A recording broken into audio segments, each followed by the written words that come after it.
What's going on, folks? Will Stewart here with Will Stewart 365, and today we are going to be reviewing Versace Eros Eau de Parfum. Let's see if this fragrance smashes the box.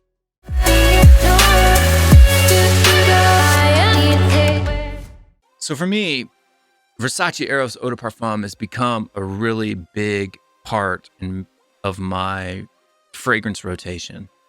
I really enjoy this fragrance for multiple reasons. But for me, the main thing that I enjoy about this fragrance is the base, the dry down. Even after about an hour to 2 hours, when I just get a whiff of this fragrance on my skin, it just really makes me feel at peace. It brings me comfort, makes me comfortable. There's not a lot of fragrances out there that do that for me, to be honest with you, where I could be sitting at my desk or the fan blows air in my direction and I just get a whiff of it that just makes me, it smells good. And I think that this fragrance is super versatile. I've been wearing this in the summer.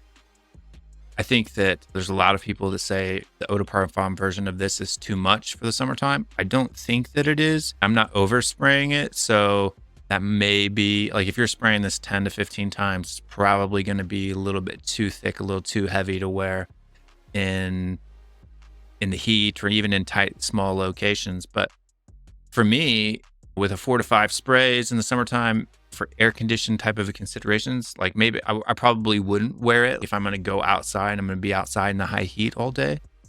I'm sweating, but if I'm not perspirating, I think that this is a fragrance that you can easily pull off indoors in the summertime. It could be a nighttime scent in the summertime. It could be a date night scent. It's just, I think it's very good smelling fragrance that just pulls compliments. It makes me happy when I wear it. I think that's the most important part about wearing a fragrance, is how does it make you feel when you wear it? Do you enjoy it? And then the compliment aspect of it is a bonus. And when you can get both, I think you've got a quality fragrance that really goes into your rotation, that really becomes a part of who you are as an individual. For me, this one is starting to become that for me. I'm new to this fragrance game. I don't have, I guess you could say, a cultured nose as to what top notes are great or this, that, and the other thing. But I know what I like, and I like this one. And speaking about the notes for this fragrance, you got top notes of lemon, mandarin, mint, candied apple. In the mid notes or the heart notes, you've got geranium, clary sage, and ambroxan. The base, cedarwood, vetiver, patchouli, sandalwood, and vanilla. And I'm not a huge fan of some of these notes. Obviously, lemon I like, mandarin I like, mint I like, candied apple, sure, I like that. Geranium, clary sage, ambroxan, I enjoy ambroxan. Cedarwood, vetiver. So vetiver for me is not something that I enjoy in all instances. In some cases, it can be very overbearing. And it can almost make it like have this green herbal type of a scent that I just don't like. I don't like smelling like oregano or those types of spices. Grass, like I'm not a fan of the grass smell, but the way that the vetiver is blended, the way it's blended with the patchouli, the sandalwood, and the vanilla in this, for me, I think is beautiful. It's almost powdery, but it's not a sickeningly powdery. It almost smells like vanilla ice cream, but it's not that sweet. It's just this very good masculine base that, when you smell it, it just makes me feel good inside. Presentation wise, the cap for me, I think the bottle's nice. It's got a nice texture on it. I prefer kind of square bottles, square and round. I do some other bottles as well, but I like the bottle. The cap, it clicks into place. You can carry it by the cap. As time goes on, as the bottle gets older, that may not be possible. But at least with this one right now, you can pick it up by the cap and it stays. It's not a magnetic cap. The atomizer on this thing is it's fairly good. It's got a wide projection. And then just the opening, there is a little bit of an alcohol blast in the first probably 30 seconds. After that, it goes away really quick. Some fragrances that I have, the alcohol smell from the perfumer's alcohol just really tends to linger and last. I have to give it 5 minutes before it really goes away. But this one doesn't. This one really goes into those top notes real quick. You get the lemon, you get the mint, the mandarin. Candied apple for me, I don't really think of it as like a candied apple. Like in America, we have these caramel covered apples and we call that a candied apple. It doesn't really smell like a caramel apple for me. It smells, the apple in it almost smells more of like an apple juice type of a scent. Like when you pour yourself a glass of apple juice and you get that type of aroma, that's what I get in the top for me. It dries down, and the dry down is just amazing. I love the dry down. And that's one of my favorite parts about this fragrance is that dry down. And I think it's great.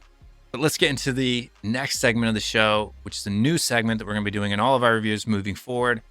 And that is the wife's reaction. Now, disclaimer, for the first time, my wife does not appreciate fragrances on me ever. I don't think she's ever said, "You smell good." She'll definitely tell me when I smell bad, but she doesn't really say anything when I smell good. I went up to her and I asked her to rate this fragrance, sprayed on my forearm, just like you saw me do there, and asked her to rate it. So I'm going to read her exact response. And her exact response was, why do you always spray fragrances on your skin instead of on your clothes? That was her response to Versace Eros Eau de Parfum. And for me, from that reaction, because it wasn't immediately, "You stink, oh, that's gross, go take a shower," it's got to be at least a 7 out of 10 for her as far as fragrances are concerned. For me, my rating on this one, out of the fragrances that I have and what I would call usability and wearability, like I'm not rating these based on the quality of the perfume or any of these kind of niche technical reasons. I don't know those things. I'm still learning a lot about the fragrance community,